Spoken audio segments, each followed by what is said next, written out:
Hello friends, మేమైతే ఇప్పుడు nursery చూడడానికి అయితే వచ్చాము. ఇక్కడైతే చూడడానికి చాలా బాగుందండి. ఇక్కడ చాలా రకాల మొక్కలు ఉన్నాయి. ఇక్కడ నుండి మొక్కలు కొనుక్కోవడానికి అయితే చాలా మంది వస్తారు. చూడండి, ఈ నర్సరీ అయితే ఎంత బాగుందో. ఇక్కడ అన్ని రకాల మొక్కలు అయితే ఉన్నాయి.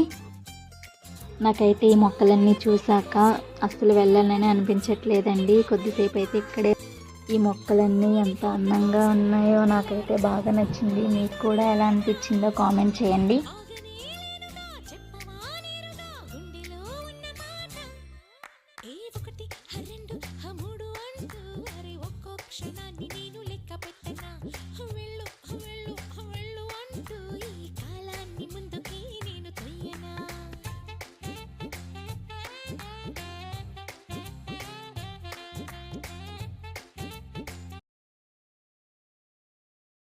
మీకు ఈ వీడియో నచ్చినట్లయితే ప్లీజ్ షేర్ చేయండి.